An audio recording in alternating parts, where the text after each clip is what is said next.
অর্পিত দায়িত্ব সঠিকভাবে পালন করলে দেশ ও দেশের নাগরিকদের ভাগ্য পরিবর্তন করা সম্ভব বলে মন্তব্য করেছেন প্রধানমন্ত্রী তারেক রহমান। তিনি আজ সকালে তেজগাঁওয়ে প্রধানমন্ত্রীর কার্যালয় ও আওতাধীন দপ্তর সংস্থার কর্মকর্তা কর্মচারীদের সাথে মত বিনিময় অনুষ্ঠানে এই মন্তব্য করেন।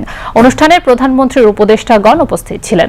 প্রধানমন্ত্রী তারেক রহমান বলেন, মানুষ যাতে নিরাপদ ও স্বস্তি বোধ করে সেই রাষ্ট্র গড়ে তুলতে হবে। এজন্য যার যার অবস্থান থেকে কাজ করার আহ্বান জানান তিনি। বর্তমান সরকারের নির্বাচনী ইশতেহার বাস্তবায়নে সকলের সহযোগিতা কামনা করেন তারেক রহমান। একই সঙ্গে দুর্নীতি বন্ধ করার জন্য কর্মকর্তা কর্মচারীদের সহযোগিতাও চান তিনি। নিজ নিজ অবস্থান থেকে রাষ্ট্রীয় গোপনীয়তা রক্ষা করার নির্দেশ দেন প্রধানমন্ত্রী। জাতিকে একটি সুশৃঙ্খল জায়গায় নিয়ে আসতে প্রজাতন্ত্রের কর্মচারীদেরকে সরকারি নিয়ম নীতি কঠোরভাবে মেনে চলার উপর গুরুত্ব আরোপ করেন প্রধানমন্ত্রী তারেক রহমান।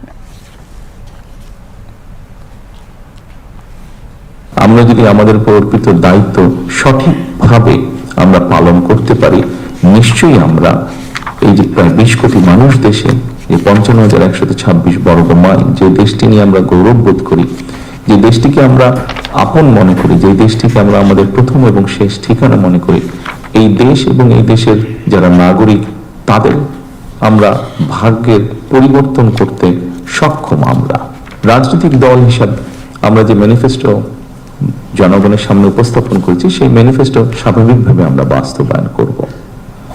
এবং একই সাথে পৃথিবীর যে কোনো গণতান্ত্রিক রাষ্ট্রে যখন একটি রাজনৈতিক দল যারা জয়লাভ করে, সরকার গঠন করে, তারা তাদের ম্যানিফেস্টো বাস্তবায়ন করে।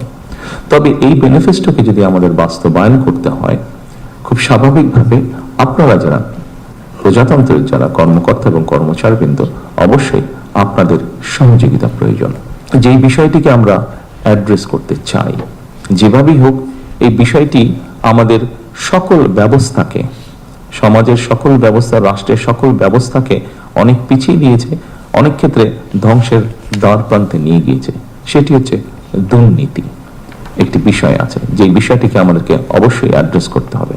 কিন্তু এই বিষয়টিকে একটি রাজনৈতিক দল হিসেবে, সরকার হিসেবে যদি আমরা অ্যাড্রেস করতে চাই, অবশ্যই আপনাদের মতন মানুষ যারা আছেন তাদের সহযোগিতা, তাদের 100% সহযোগিতা ছাড়া আমাদের পক্ষে সেটি সম্ভব হবে না।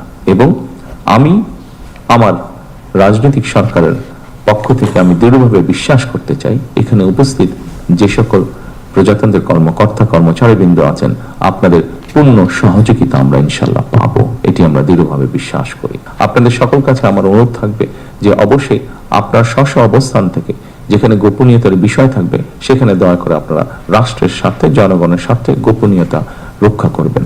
আমরা যদি দেশকে গড়ে তুলতে চাই, জনগণকে গড়ে সামনের দিকে এগিয়ে নিতে চাই ডিসিপ্লিন ভাবে, তাহলে অবশ্যই আমাদের যেই যে ডিপার্টমেন্ট আছে, সেটি সামরিক হোক, সেটি বেসামরিক হোক, প্রত্যেকটি ডিপার্টমেন্টের ডিসিপ্লিনের কিছু রুলস এবং রেগুলেশন আছে। আমার প্রত্যাশা থাকবে আপনাদের কাছে সেই রুলস এবং রেগুলেশনগুলো, ডিসিপ্লিনের ক্ষেত্রে আমরা কঠোরভাবে মেনে চলার চেষ্টা করব। স্ব অবস্থান থেকে সচেতন হই, স্ব অবস্থান থেকে যদি আমরা কাজ করি, অবশ্যই আমরা একটা অবদান রাখতে পারবো এই দেশ গঠনের, এই সমাজ গঠনে, এই রাষ্ট্র গঠনের। আসুন আমরা সকলে সেই রাষ্ট্রটিকে গড়ে তোলার চেষ্টা করি, দেশের মধ্যে সেই পরিস্থিতিটা তৈরি করার আমরা চেষ্টা করি সকলে মিলে, যেই পরিস্থিতিতে মানুষ স্বস্তি বোধ করবে। আমরা সেই রাষ্ট্রটিকে গড়ে তোলার চেষ্টা করি, যেই রাষ্ট্রটিকে ঘিরে বাংলাদেশের মানুষ আশার আলো দেখতে পাবে, যেখানে এগিয়ে যাওয়ার স্পৃহা, সাহস, উদ্দীপনা মানুষ পাবে। অনুষ্ঠানে প্রধানমন্ত্রীর মুখ্য সচিব ABM আব্দুস সাত্তার শুভেচ্ছা বক্তব্য রাখেন। প্রধানমন্ত্রীর কার্যালয়ের মহাপরিচালক মোহাম্মদ আব্দুল ওয়াদুদ চৌধুরী কার্যালয়ের কার্যাবলীর বিষয়ে একটি উপস্থাপনা তুলে ধরেন।